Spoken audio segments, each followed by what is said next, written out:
안녕하세요. 카네기 마스터 클래스 홍원영입니다. 데일 카네기 씨가요, 스트레스 관리에 대해서 저술을 했다는 사실 알고 계십니까? 카네기 씨는 이 스트레스에 굉장히 관심이 많았습니다. 흔히들 리더십을 주제로 이야기할 때 보통 리더십 하면은 커뮤니케이션 능력, 전략적인 사고, 의사결정, 대인관계 스킬, 동기부여 스킬 이런 것들을 자주 이야기합니다. 하지만 훌륭한 리더십을 발휘하기 위해서 사실 가장 중요하고도 또 실제적이고 굉장히 의미 있는 아젠다인데 사실은 잘 다루어지지 않는 부분이 있습니다. 이게 바로 스트레스 관리 부분입니다. 리더 자신이 스트레스 관리를 잘 해야 한다는 뜻인데요. 이것은 일종의 셀프 리더십이라고 불릴 수 있는 영역입니다. 그런데 의외로 대부분의 리더십 교육에서 이 스트레스 관리 부분은 사실 깊게 다루지 않습니다.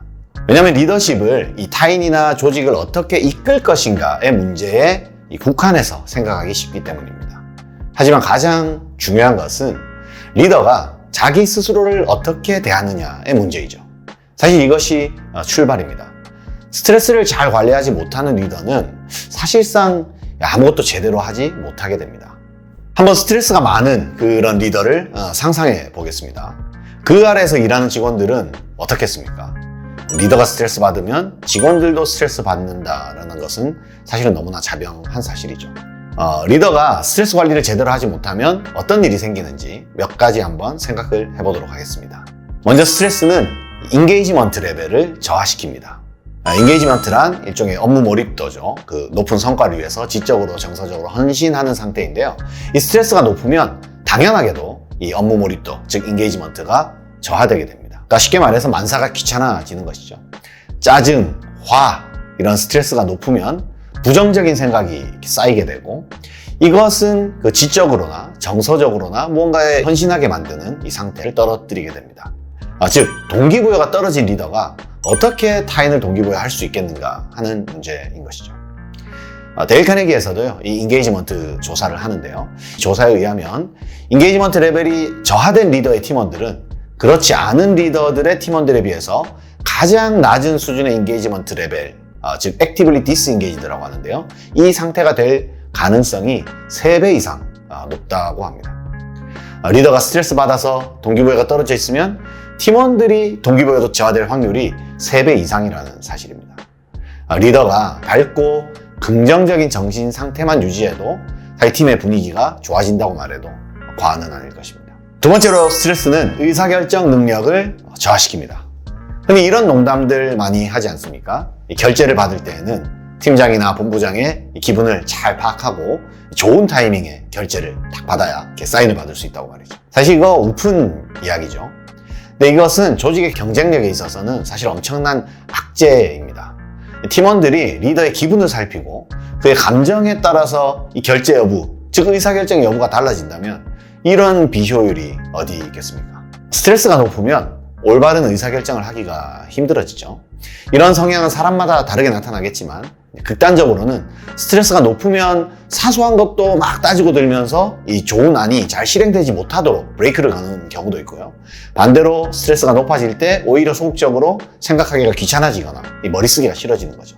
또는 충분히 검토하지 못하고 지금 좀 그러니까 나중에 생각합시다 이런 식으로 뒤로 미루게 되면 의사결정을 질질 끌게 되고 의사결정의 좋은 타이밍을 놓치게 되는 것입니다. 올바른 의사결정을 못하게 되는 것이죠.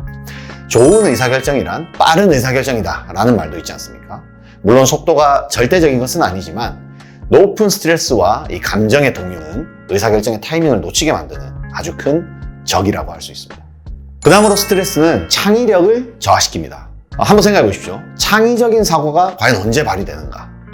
명석하고 똑똑한 사람이 창의적인 아이디어를 막 발휘하는 것 같지만 현실적으로 볼 때 이 창의성이란 것은 번뜩이는 영감이나 어떤 기가 막힌 아이디어라기보다는 문제를 끈질기게 붙잡고 탐구하거나 어떻게든 그 문제를 해결해 보려는 그런 강한 의지에서 발휘되는 경우가 많습니다.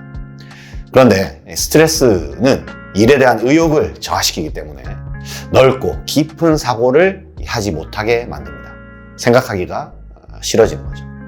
전략적 사고를 해야 하는 리더들에게 스트레스란 이 창의적인 영감을 사라지게 만드는 큰 장애물입니다. 의지가 사라지면 당연히 창의성도 저하되는 것, 이것은 매우 당연한 이치인 것이죠. 끝으로 스트레스는 인간관계를 망칩니다. 너무 당연한 이야기죠. 인상 쓰고 짜증내는 사람, 분위기를 무겁게 만드는 리더를 좋아하는 팀원이 있겠습니까? 팀원이 리더의 기분을 살피고 신경 쓰는 순간 이 직원들의 심리적 안정감은 극도로 저하되게 됩니다. 가정에서도 마찬가지입니다.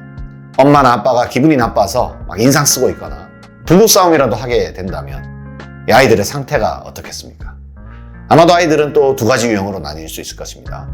만약에 적극적인 아이들이라면 어떻게든 부모의 기분을 풀어주고 싶어서 막 일부러 잘 보이기도 하고 마음에 드는 행동을 꾸며서 하려고 애쓸 수도 있습니다.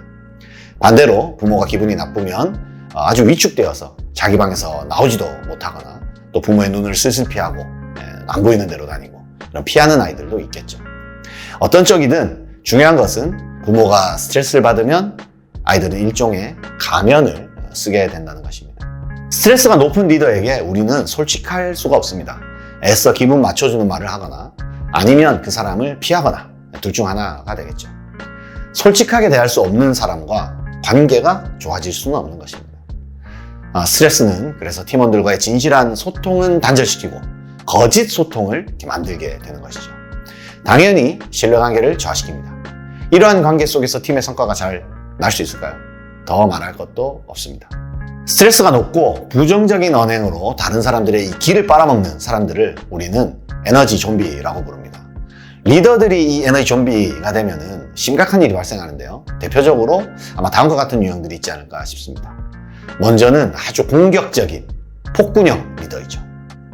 여러분들 다 그 발가벗은 임금님 이야기를 다 아실 것입니다. 자기만 잘났다, 나는 다 안다, 나는 다 해봤다 이런 생각으로 본인이 이제 벌거벗고 있는지는 모르는 상태에서 뽐내고 다니는, 즉 그 허세를 부리는 상사들이 벌거벗은 임금님 유형이라고 하는데요.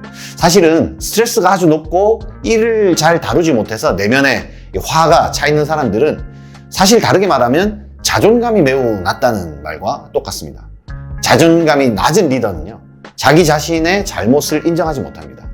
그러니까 어쩌면 벌거벗은 임금님처럼 자기가 옷을 입고 있지 않다는 사실을 인정을 못하는 거죠. 왜냐하면 자존감이 낮기 때문에. 다르게 말하면 결국 고집이 세다는 말과도 같습니다. 허점이 많지만 인정하지 않는 사람들은 내면에 스트레스가 해결되지 않은 경우가 굉장히 많을 것입니다.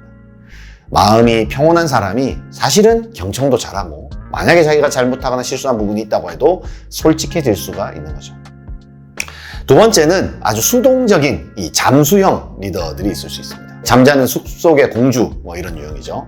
아무런 반응이 없습니다. 스트레스 받으면 누구 사람 만나기도 싫고 대하기도 싫어지잖아요. 잠수를 타게 되는 유형이죠.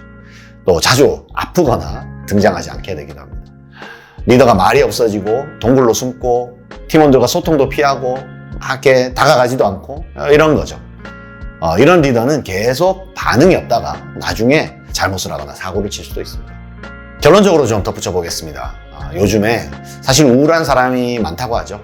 걱정 스트레스가 아주 많은 시대입니다. 데일 카네기 씨가 활동했던 1920년대에도요 굉장한 국가적인 스트레스의 시기였다고 합니다. 바로 미국의 대공황이 있었던 시기이지 않습니까? 이 시기에 사람들에게 데일 카네기는 용기와 희망을 강연했던 역할을 한 거죠. 그래서 그 대공황의 시기를 거치면서 How to Stop Worrying and Start Living이라는 한국어로는 카네기 스트레스론이라고 지금 출간되어 있는 책을 집필했습니다. 그때 당시 데일 카네기 씨는 어떤 인식을 가졌냐면요. 대공황 시기에 미국 사회가 잃어버린 것은 단순히 경제 시스템의 붕괴만이 아니다. 미국 사회가 잃어버린 것은 용기와 희망이다. 이런 말을 했습니다. 극심한 불안 그리고 스트레스의 시대 때문에 사람들은 용기와 희망을 잃어버렸던 것이죠. 대공황을 거치면서 카네기 씨는 처음에는 인간관계 훈련이나 스피치 훈련으로 시작했지만 사실은 내면의 행복을 다루는 이것이 아주 근본적이라는 부분을 발견하게 된 것이죠. 결국 스트레스 관리 능력이 리더십의 첫 출발이라는 인식을 우리는 해야 할 것입니다. 자신의 스트레스를 관리하지 못한 리더는 그 어떤 사람도 관리할 수 없다. 이렇게 우리가 생각하고 먼저 나는 스트레스를 잘 관리하는 사람인가 한번 생각해 보도록 하겠습니다. 다음 시간에는요, 리더가 받는 스트레스들의 어떤 종류와 원인, 그리고 어떤 해법이 있는지에 대해서도 한번 같이 알아보도록 하겠습니다. 감사합니다.